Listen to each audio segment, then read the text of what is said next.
4.13 총선을 29일 앞두고 여야의 후보 경선이 마무리됐습니다. 선거구별 대진표도 확정되면서 본격적인 선거 레이스도 시작될 것으로 보입니다.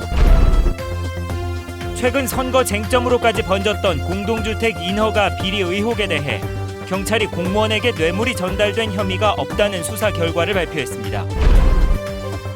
렌터카가 바다로 추락해 20대 관광객 3명이 숨졌습니다. 방지턱이 있었지만 무용지물이었습니다. 제주도가 세계 자연유산 지역에 돌담을 쌓겠다며 곶자왈을 훼손하는 바람에 지역 주민들이 반발하고 있습니다.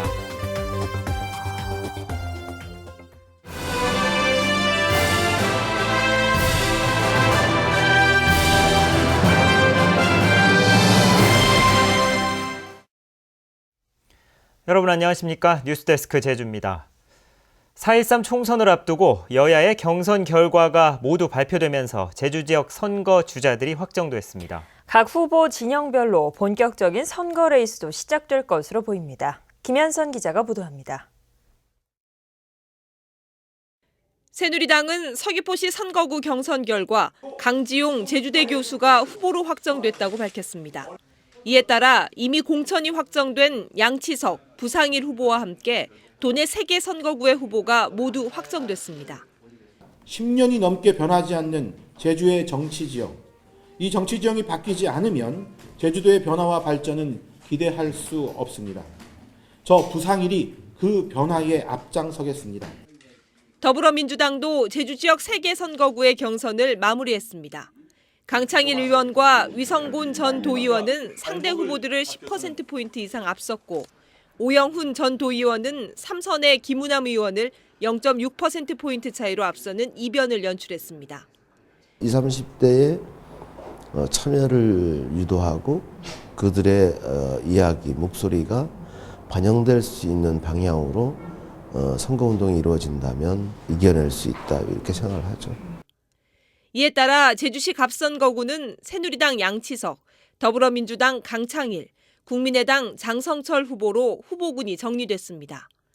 제주시 을선거구는 새누리당 부상일, 더불어민주당 오영훈, 국민의당 오수용 후보가 나서게 됐습니다. 서귀포시 선거구는 새누리당 강지용, 더불어민주당 위성곤 후보가 맞대결을 펼치게 됐습니다. 여야의 공천이 확정되면서 후보들이 본격적인 선거 레이스를 준비 중인 가운데 무소속과 군소 후보들의 출마에도 관심이 쏠리고 있습니다. MBC 뉴스 김현선입니다. 새누리당 제주시 을선거구 경선에서 탈락한 이연봉 예비후보가 중앙당 공천관리위원회와 최고위원회에 재심을 청구했습니다. 이연봉 후보는 경선 과정에서 19대 총선 당시 부상일 후보가 수행원에게 금품을 주고 선거법 위반 행위를 은폐하려 했다는 의혹과 함께 음성 파일을 공개하고 후보 사퇴를 요구했었습니다. 제주 출신인 이영석 정의당 장애인위원장이 정의당의 비례대표 후보 8번에 배정됐습니다. 이영석 장애인위원장은 제주시 조천읍 북촌리 출신으로 민주노동당 제주도당 장애위원장과 한국장애인연맹 제주 DPI 사무처장을 지낸 뒤 서울에서 한국장애인연맹 사무총장과 UN CRPD 이행연대 사무총장 등을 지냈습니다. 다음 소식입니다. 최근 한 공동주택 건축 과정에서 건설업자가 공무원에게 뇌물을 줬다는 주장이 제기돼 선거 쟁점으로까지 번졌는데요. 경찰이 건설업자의 거짓말이었다면서 뇌물수수 혐의가 없다는 결론을 내렸습니다. 박주연 기자가 보도합니다. 마을포구 옆에 4층짜리 공동주택 공사 현장. 지하층 바닥 공사만 진행된 채 공사 자재들이 널브러져 있습니다. 이곳은 건축 과정에서 허가 사항과 다르게 불법 시공됐다며 제주시가 지난달 22일 공사를 중단시켰습니다. 특히 인허가 과정에서 사업 시행자인 손모 씨가 공무원에게 5천만 원을 건넸다는 음성 파일이 언론에 공개되면서 파문이 커졌습니다. 하지만 제주지방경찰청은 뇌물수수 의혹에 대해 혐의 없음으로 결론 내리고 손 씨를 불기소 의견으로 검찰에 송치하기로 했습니다. 손 씨가 공동주택 분양을 위해 투자자에게 거짓말을 했다며 공무원을 만나거나 뇌물을 제공한 사실이 없다고 진술한 데다 관련 증거가 확인되지 않았기 때문입니다. 음성 파일에 이름이 거론된 것으로 알려진 공무원 출신 총선 후보는 결백이 입증됐다며 기자회견까지 열었습니다. 선거 때만 되면 당선만 되고 보자는 시기 흑색 선전과 위헌배 등은 반드시 근절되어야 할 것입니다. 엄중한 처벌이 뒤따라야 할 것입니다. 한편 경찰은 이번 사건과 관련해 건축업자 2명이 인허가에 개입해 금품을 주고받은 사실은 확인됐다며 변호사법 위반 혐의로 입건하고 수사를 계속하겠다고 밝혔습니다. MBC 뉴스 박주연입니다. 최근 새누리당 경선에서 탈락한 강창수 예비후보에 대해 검찰이 공직선거법 위반 혐의로 사전 구속영장을 청구했습니다. 강창수 예비후보는 자신이 이사장을 맡고 있는 사단법인을 통해 지역단체에 찬조금을 전달한 혐의를 받고 있습니다. 검찰은 지난 1월 선건위의 고발로 수사에 착수한 뒤 해당 법인 사무실을 압수수색했는데 영장 실질 심사는 모레 열립니다.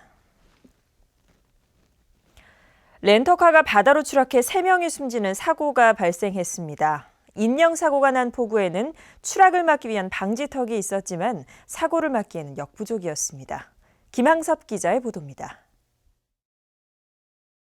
칠흑 같은 어둠 속에서 구조대가 수색 작업을 벌이고 있습니다.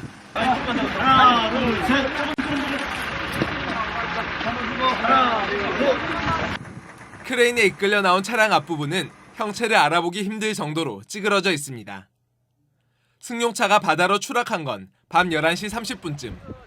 이 사고로 차에 타고 있던 23살 고모 씨 등 3명이 숨졌습니다. 고 씨 등은 제주도로 휴가를 온 부산의 한 병력 특례업체 직원들로 인근 게스트하우스에서 밤늦게 렌트한 차를 몰고 나왔다 변을 당했습니다. 간단하게 이제 게스트들끼리 알아서 술 사가지고 나와서 먹는 거 시스템이고 한 11시 정도에 종료해요. 이제 들어가시면 그 뒤로 이제 아마 가서 더 드신다고 아마 그런 거. 관광객 3명이 타고 있던 승용차는 20cm의 방지턱을 넘으며 바다로 추락했습니다. 포구에는 50cm 길이의 경계석도 설치돼 있었지만 일부 구간에는 낮은 방지턱만 있었습니다. 그 지역 어민들은 당장 그물을 싣고 아니면 고기를 내리고 할 때 그런 것들이 지금 많이 걸려가지고 불편하기 때문에 그 자체도 철거해달라고 그렇게 많이 요구가 있습니다. 해경은 현지 지리에 익숙지 않은 고 씨 등이 길을 잘못 들어 사고가 난 것으로 보고 있으며 음주운전 여부도 조사하고 있습니다. MBC 뉴스 김항섭입니다.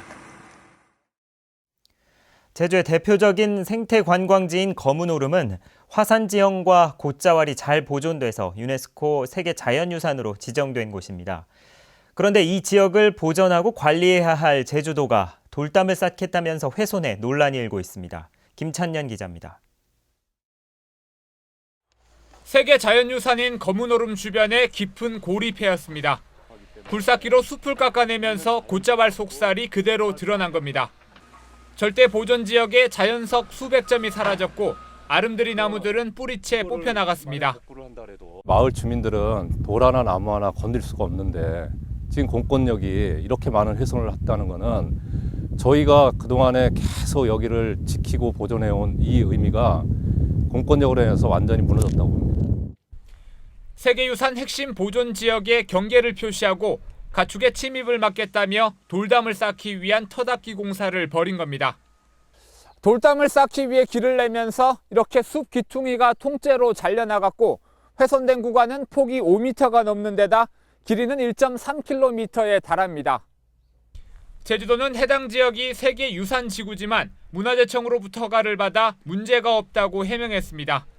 다만 계획보다 훼손이 심한 사실을 뒤늦게 확인해 사업 구간을 줄이고 원상복구 명령을 내렸다고 밝혔습니다. 그 지나치게 좀 훼손된 것은 저도 인정을 하고 있고요. 그 부분에 대해 가지고 이제 빠른 시일 내에 복구를 해서 더 이상 훼손이 안 되도록 그렇게 현장 시정 명령을 내렸습니다. 원상복구 명령을 내렸습니다. 지금. 하지만 지역 주민들은 제주도의 원상복구가 흙으로 덮어놓는 수준이라며 식생보건 계획도 내놓으라고 요구하고 있어 논란은 계속될 전망입니다.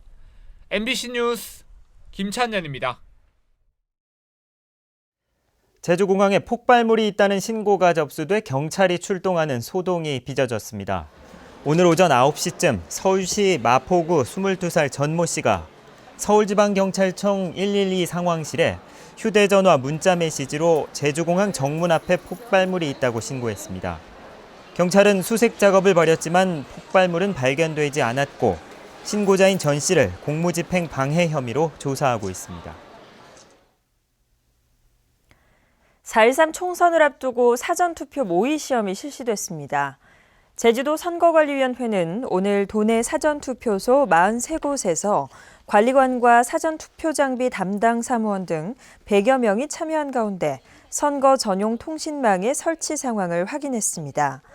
이번 총선부터 사전투표와 제외투표, 선상투표가 도입되는데 사전투표는 별도 신고 없이 전국에 설치된 사전투표소에서 투표할 수 있습니다. 제주시 노형동과 해안동 주민들은 오늘 제주도 의회에서 기자회견을 갖고 제주시 해안동에 추진되고 있는 열병합 발전소 계획을 철회하라고 요구했습니다. 이들은 열병합 발전소는 신재생 에너지로 포장된 소각장에 불과해 상수원과 인근 학교의 안전이 위협받게 된다며 계획이 백지화될 때까지 반대 투쟁을 벌여나가겠다고 밝혔습니다. 제주도 체육회가 통합 출범했습니다. 제주도 체육회 통합추진위원회는 오늘 창립 총회를 열고 기존 도체육회와 생활체육회를 제주도 체육회로 통합 운영하기로 결정했습니다. 통합체육회는 기존 체육회와 생활체육회별로 같은 수의 임원을 구성하고 앞으로 산하 93개 종목 단체를 총괄 운영하는 역할을 맡게 됩니다. 올해 제주 지역에서 처음으로 SFTS, 이른바 중증 열성 혈소판 감소 증후군 의심 환자가 발생했습니다. 제주도에 따르면 지난 11일 제주시 애월읍 71살 오모 할머니가 고열 증세와 함께 다리에 작은 소 참진드기에 물린 것으로 보이는 붉은 반점들이 나타나 제주대 병원에서 치료를 받고 있습니다. 제주도 보건환경연구원은 오 할머니에 대한 역학조사를 실시했고 내일쯤 감염 여부가 확인될 것으로 보고 있습니다. 이은희 제주도 보건복지 여성국장이 자신에 대한 허위 사실이 인터넷에 유포되고 있다며 수사를 촉구했습니다. 이 국장은 제주도청 기자실을 찾아 지난해 12월부터 자신의 업무 관련 인터넷 기사에 댓글을 통해 허위 사실로 인격을 모독하고 명예를 훼손하는 글들이 지속적으로 올라오고 있다며 경찰에 수사를 촉구했습니다. 이 국장은 지난 1월 초 경찰에 허위 사실 유포에 대한 고소를 진행한 바 있습니다.